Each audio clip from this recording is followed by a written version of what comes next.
Hablaremos hoy de Margot de Valois y de Bonifacio La Mole. Así que ubiquémonos en Francia en 1574. Todavía era rey Carlos IX, aquel rey que desató la noche de San Bartolomé, aquella noche en que fueron muertos todos los hugonotes, es decir, todos los protestantes, en el marco de la guerra de religión en Francia. Se había muerto ya el hermano de Carlos IX, Francisco II. Todos estos eran hijos del rey Enrique II y de Catalina de Medici. Pero Carlos IX tenía varios hermanos vivos también. Enrique, que iba a ser rey, iba a ser Enrique III. Margot, que ya se había casado con Enrique de Navarra, que también iba a ser rey, iba a ser Enrique IV. Y el más chico, Francisco, que en verdad se hacía llamar Hércules por los amigos. El esposo de Margot, Enrique de Navarra, conspiraba contra el trono. Reinaba entonces Carlos IX, con el beneplácito y además con la influencia decisiva de su mamá Catalina de Medici. Conspirando estaba Enrique. Enrique era protestante, los otros eran católicos.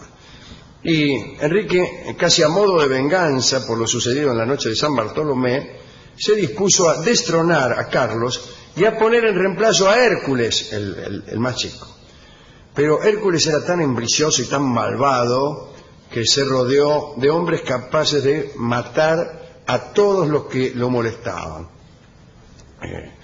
Preparó la toma del castillo de Saint-Germain y entre sus acompañantes, todas personas crueles y terribles, estaba Bonifacio de La Mole, que era un célebre bailarín, un bailarín compadrito, muy apreciado por las damas.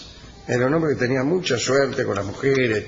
Era también, según se dice, muy supersticioso. Y no se contentaba con una sola misa al día. Oía 3, 4 y a veces 5 o 6 misas. Y creía que si un día se perdía alguna misa, iría derecho al infierno. El tiempo que le quedaba libre entre misa y misa lo empleaba en el amor. Estaba convencido de que las misas expiaban todos los pecados que había cometido. Es decir, que él pecaba, iba a misa, pecaba, iba a misa, y así.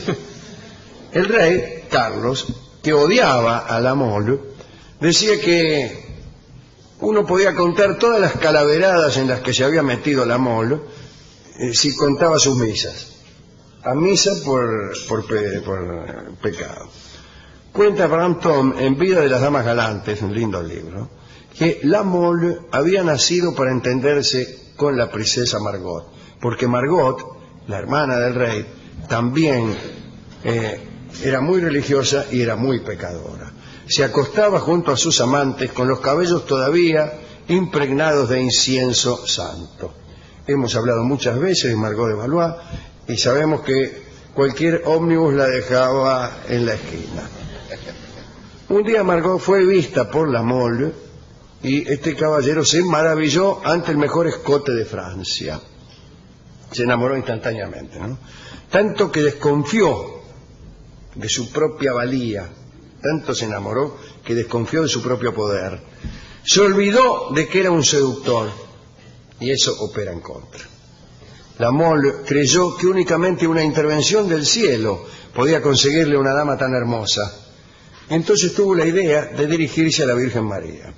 Durante varios días La Mole desgranó las cuentas de un rosario, pidiendo siempre que le cayera del cielo esa mina, sin mucho resultado, ¿no? Entonces, disgustado, decidió dirigirse al demonio y pidió a Cosimo Ruggeri, que era el brujo de Catalina de Medici, su envenenador oficial además, que modelara una estatuilla de cera con cierto parecido a la princesa, le puso una corona y en el corazón le clavó una aguja mientras recitaba una fórmula incomprensible. Seguro del poder de Ruggeri, La Mole al día siguiente se presentó con aire conquistador frente a Margot. Pero en verdad ella ya se había fijado en el niato, y no fuera por eso hubiera sido inútil toda brujería. La Mole la miró insistentemente. Margot avanzó hacia él, lo tomó de la mano y lo llevó a sus aposentos. Rápida para los mandados, Margot de Valois, que marcaba 1,35 la milla. El rey Carlos IX se indignó, ya se ha dicho que odiaba la mole. A la noche siguiente se apostó en una escalinata y esperó con la espada en la mano a la mole para matarlo, pero nadie llegó. Avisado de las intenciones del rey, parece que la mole se había quedado todo el tiempo escondido en la habitación de Margot. Poco después, durante un encuentro con su amante, la mole le contó a Margot acerca de la conjura de Enrique de Navarra y de Francisco, llamado Hércules, contra el rey Carlos IX. También le contó que si esta conjura resultaba triunfal, todos serían mucho más felices. El propio la mole, como ya se ha dicho, participaba de esa conjura. Pero la mena se asustó. A pesar del amor que sentía por la mole, creyó conveniente proteger la corona, pues todo el rey era su hermano, y corrió a contárselo a su madre, la reina Catalina de Medici. Muy bien. Francisco, que era el Francisco llamado Hércules, que era hermano de Margot y del rey, y Enrique de Navarra, que conspiraban, fueron inmediatamente detenidos y encerrados. Al ver que todo estaba perdido, Francisco fue a llorar a los pies de su madre, Catalina, y acusó a la mole de haber ideado el plan. Por su parte, Enrique de Navarra se sintió ofendido por las calumnias y la reina también le creyó. Ambos conjurados quedaron libres de culpa y el enojo de Catalina fue a parar directamente a la mole y pagó por todos. En mayo de 1574 fue decapitado junto con otro cómplice poco importante, un pichi. Los cuerpos fueron descuartizados y colgados en las puertas de la ciudad. Al caer la noche, Margot y su amiga, la duquesa de Neville, que casualmente era amante del pichi, del cuarto cómplice, sí, enviaron un tipo a buscar las cabezas. Se hicieron ahí, y dice, lo mataron a la mole, dijo Margot, que era mi novio. Ay, dice la duquesa de Neville. El pichi era mi novio. Y dice, ¿por qué no enviamos a un tipo que vaya a buscar las cabezas que cuelgan en una puerta de la ciudad? Muy bien. La leyenda cuenta que una vez que se hicieron con los marotes de las personas amadas, Margot besó la cabeza de su amado como tantas veces había hecho y la colocó en un cajón como también había hecho alguna vez.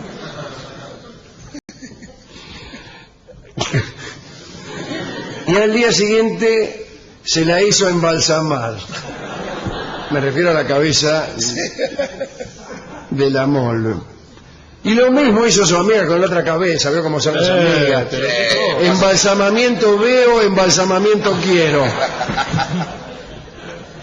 Luego llenaron las bocas de sus amados con las joyas que ellos les habían regalado, cavaron una fosa en Montmartre y allí las enterraron. Muchos años después se reformó la abadía de Montmartre y se encontraron en los cimientos las cabezas con las joyas dentro. Las religiosas dieron en creer que eran las cabezas de los mártires que el celo de unos cristianos habían enterrado en aquel sitio. Tan pronto como se renovó la abadía, se construyó la capilla de los mártires y allí fueron reverenciados por mucho tiempo. Pero luego pudo reconstruirse la historia mejor y hoy sabemos que no eran santos, sino que eran la mole y pichi, que no eran nada. Y así termina esta historia triste, aunque todas las historias lo son. Lo primero que nos dice una historia es el tiempo pasa, esta historia, ¿no? Lo segundo es todo pasa, si esta historia pasó, la vida pasará también, y no seremos más que personajes en una historia.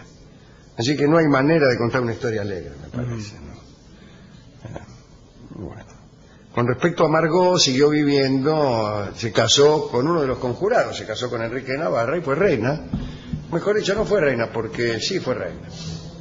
Pero después Enrique de Navarra, que fue Enrique IV, fue rey, se casó con María de Medici, esa sí fue reina. No, Margot se divorció de Enrique antes de que este fuera rey, me parece. Bueno,